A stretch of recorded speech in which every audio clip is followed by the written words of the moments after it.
Bonjour, aujourd'hui on va parler de la gastrite chronique auto-immune ou appelée encore maladie de Bermer. Donc on va décortiquer le titre de cette pathologie. Donc elle est appelée gastrite, veut dire c'est une inflammation de la muqueuse gastrique.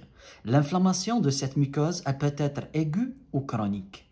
Quand elle est chronique, donc jusqu'à 90% elle est due aux infections par Helicobacter pylori, mais dans 5 à 10%, elle est due à une auto-immunité. Il y a une altération du système immunitaire qui va provoquer cette inflammation chronique de la muqueuse gastrique. Elle est appelée maladie de Bermer et cela revient au médecin allemand qui a découvert cette pathologie. Il faut noter que le diagnostic de la gastrite, ce n'est pas un diagnostic clinique, c'est un diagnostic qui est purement histologique. Il nécessite une étude anapathe, une étude anatomopathologique sur une biopsie gastrique. Et à noter encore qu'il n'y a pas aucune relation entre la gravité de cette inflammation de la muqueuse gastrique sur un plan anapathe et la manifestation clinique. Il veut dire ce n'est pas quand cette inflammation elle est très importante et elle est diffuse, cela ne veut pas dire que la symptomatologie elle va être très importante. Ça, c'est une introduction des gastrites. Bon, avant de comprendre cette pathologie, il faut faire un rappel histologique et un rappel encore physiologique pour savoir comment elle est faite cette muqueuse gastrique. Donc on sait que l'estomac, elle a une cardia, une zone pylorique, le fundus, le corps et une zone entrale. Donc si on va prendre une partie de la muqueuse gastrique avec plus de précision au niveau de la zone fundique et on va zoomer sous microscope optique et on va voir de quoi elle est faite.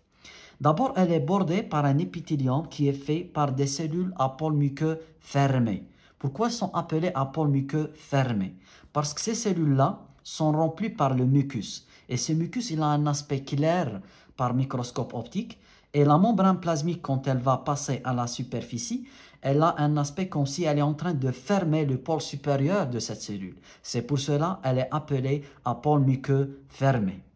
On appelle encore ce type d'épithélium un épithélium foveolaire. Foveolaire vient d'une zone, de la zone claire qui est présente au niveau du cytoplasme de ces cellules. Ce type d'épithélium, donc, il va s'invaginer à l'intérieur pour former les cryptes. Et encore, il va être fait par des cellules de Collet. Et les cellules de Collet, ce sont des cellules qui rassemblent aux cellules foveolaires ou aux cellules à pôle muqueux fermé. Mais pourquoi on a appelé ça cellule de Collet et ça, c'est une cellule foveolaire? Parce que ce n'est pas seulement la disposition ou la localisation de cellules de Collet qui est localisée au niveau de Collet de la crypte, mais encore, on a une différence sur un plan sécrétion. On sait que ces deux types de cellules ils vont sécréter le mucus. Et ce mucus, il va protéger notre muqueuse gastrique contre l'acidité, contre l'HCl. La différence, c'est quoi? C'est que le mucus qui va être sécrété par ces types de cellules de surface, c'est un mucus qui est insoluble, veut dire il va se coller à la superficie pour protéger cette muqueuse gastrique. Mais le mucus qui va être sécrété par les cellules de Collet, c'est un mucus qui est soluble. Pourquoi le bon Dieu a fait un mucus soluble ici? Pour qu'il ne va pas se précipiter et se coller sur cette muqueuse qui est ici, pour qu'il ne va pas bloquer les cryptes. Parce que le contenu de crypte, il va sortir vers la muqueuse superficielle. Puis, quand on descend en bas, au niveau de la zone fundique, bien sûr, on va trouver des cellules, des grandes cellules appelées les cellules pariétales, parce qu'ils sont au niveau de la zone pariétale de ces cryptes-là. D'une part, d'une autre part, sont appelées les cellules oxyntiques. Le mot oxyntique veut dire acide. Et qui dit acide, dit que cette cellule, elle va sécréter l'HCl. C'est ça le rôle de savoir la terminologie des choses. Devant chaque cellule pariétale ou cellule oxyntique, toujours que je vais trouver une cellule principale. Pourquoi elle est appelée principale? Parce qu'ils sont en grand nombre au niveau des cryptes. Et ces cellules principales, ils vont sécréter la pepsinogène, qui était une enzyme qui est inactive. Et pour qu'elle elle va être activée, elle nécessite la sécrétion de l'HCl par la cellule pariétale. C'est pour cela que le bon Dieu, il a mis devant chaque cellule pariétale, on va trouver des cellules principales. Pour que la cellule pariétale, elle sécrète l'HCl, l'HCl, il va activer la pepsinogène en pepsine et la pepsine, elle va faire le rôle de digestion. En plus de ça, ces cellules pariétales, ils ne vont pas sécréter que l'HCl. Ils vont sécréter le facteur intrinsèque. Et ce facteur intrinsèque, il va aider par l'absorption de la vitamine B12 au niveau de l'ilion. Alors, quand on a cette maladie de Bermer, veut dire on a un dysfonctionnement du système immunitaire, surtout lié à un statut génétique, et surtout se voit chez les femmes, comme toute pathologie auto-immune. Mais il y a certaines études qui incriminent encore l'HP, qui est l'Helicobacter pylori, qui peut provoquer une dérégulation du système immunitaire. Mais on retient que la principale cause, c'est un problème génétique. Donc, à cause de cette altération du système immunitaire, le système immunitaire, il va produire des anticorps qui sont des anticorps dirigés contre les cellules pariétales, contre les cellules auxentiques et contre leur contenu qui est le facteur intrinsèque. Donc, quand je vais fabriquer ces anticorps et ils vont diriger contre ces cellules pariétales, on va détruire ces cellules pariétales. Et qui dit une destruction des cellules pariétales veut dire qu'il n'y a pas d'HCl et il n'y a pas de facteur intrinsèque. Donc, quand on n'a pas de facteur intrinsèque, je ne peux pas absorber la vitamine B12 au niveau de l'ilium. Et la vitamine B12, c'est quoi son rôle? Elle a un rôle dans la synthèse d'ADN et c'est elle qui va aider dans les divisions des globules rouges. Et donc les globules rouges, ils vont rester de grande taille et qui va donner l'anémie mégaloplastique. Et parce que encore, je n'ai pas d'HCl, on a soit une hypochloridémie, soit une achloridémie. De sorte que quand je n'ai pas d'HCl, je ne peux pas absorber deux choses. Il y a deux choses qui nécessitent l'HCl. C'est le fer et c'est le Ca2+. Mais c'est surtout le fer là. Parce que je vais développer avec le temps encore une anémie appelée ferriprive. Donc, en résume, on va voir une anémie mégaloplastique et une chute de l'HCl. Donc, qu'est-ce qu'on va voir sur un plan histopathologique? Parce qu'on a dit qu'on va voir une fabrication des anticorps. Et qui dit anticorps dit que je vais avoir des plasmocytes. Et ces plasmocytes, comment ils vont produire ces anticorps? Cela nécessite l'intervention des lymphocytes CD4+. Pourquoi ces lymphocytes CD4+? Parce que l'antigène qui a provoqué cette auto-immunité, c'est principalement une pompe appelée H+K+ ATPase qui est présente au niveau des cellules pariétales.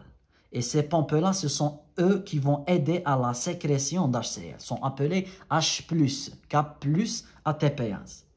Donc les lymphocytes CD4+, ce sont eux qui vont connaître ce antigène. Ils vont stimuler les plasmocytes pour produire des anticorps. Et c'est pour cela qu'en histopathologie de cette maladie, on dit un infiltrat lymphoplasmocytaire. Lympho, ce sont les lymphocytes CD4+, plasmocytaires, ce sont les plasmocytes.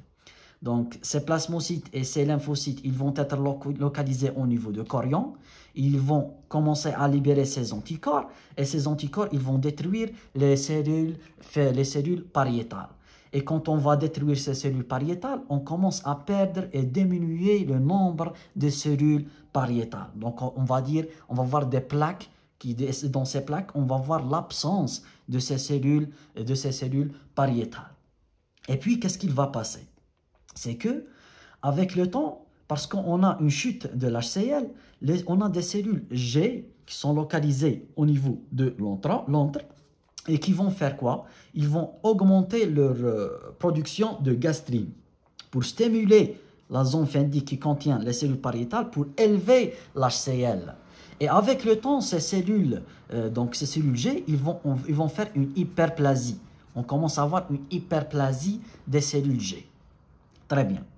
Avec le temps, qu'est-ce qu'on va voir au niveau de notre muqueuse phendique? On a dit qu'on va perdre les cellules pariétales, on va voir des plaques qui commencent à se vider de ces cellules pariétales.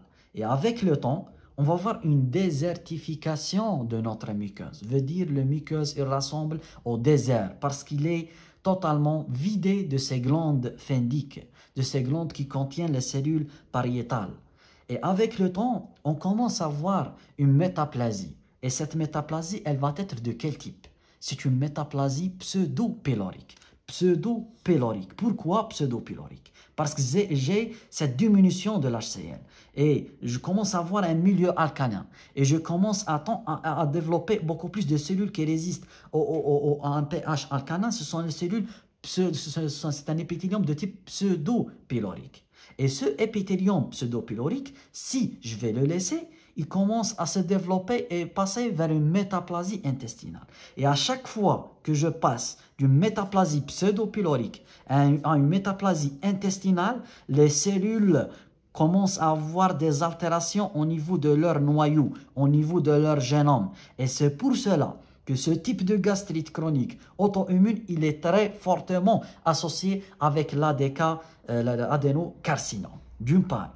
D'une autre part, ce type de gastrite, ils peuvent être associés avec les tumeurs neuroendocrines. Pourquoi?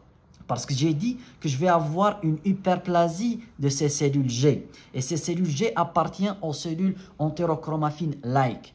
Et ces cellules G, quand ils commencent à faire une hyperplasie, d'abord, ils vont commencer de dessiner comme si un aspect en chaînette. Et puis, ils vont commencer à former des petits micronodules contiennent de ces cellules G, mais qui sont encore entourés par une membrane basale.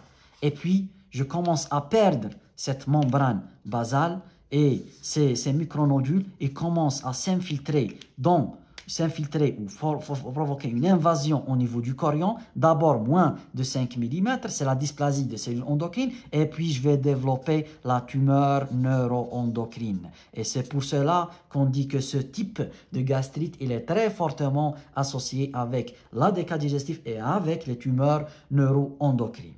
Sans oublier qu'on a dit que la muqueuse, elle commence à avoir un aspect désertique. Et qui dit désertique veut dire votre muqueuse phendique commence à avoir une atrophie.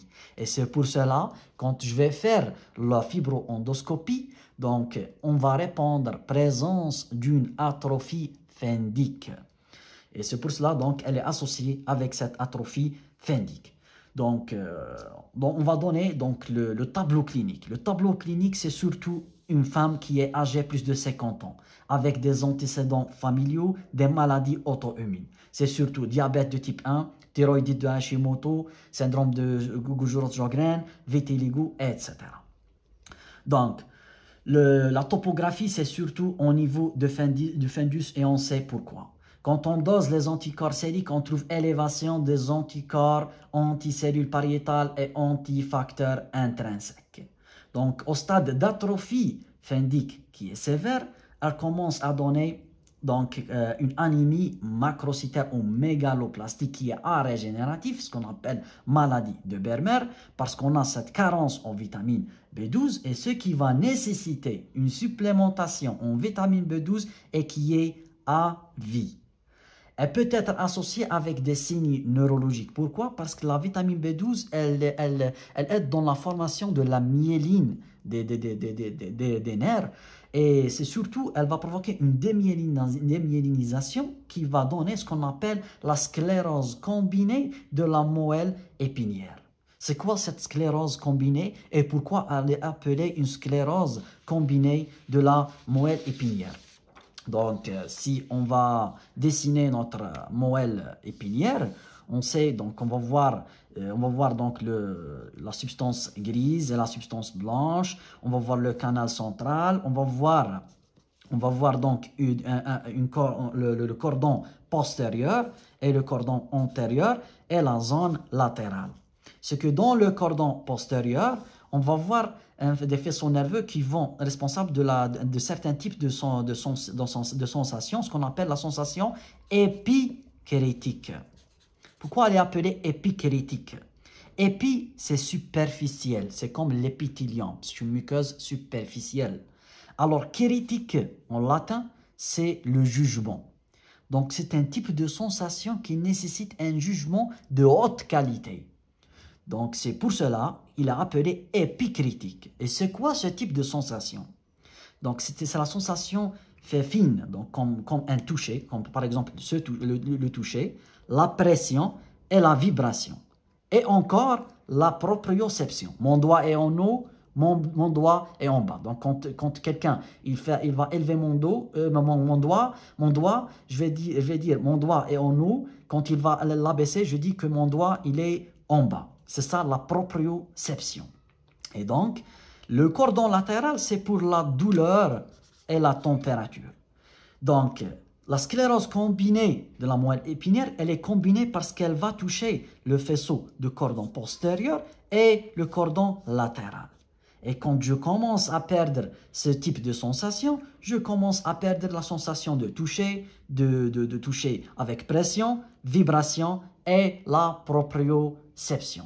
C'est pour cela elle est dite une sclérose combinée de la moelle. Avec le temps, je commence à développer une achloridrie gastrique. Donc, cette achloridrie gastrique, elle va donner quoi? Il faut donner une supplémentation en fer et qui est à vie. Et enfin, à cause du risque d'ADK et de tumeurs neuroendocrines, c'est pour cela que la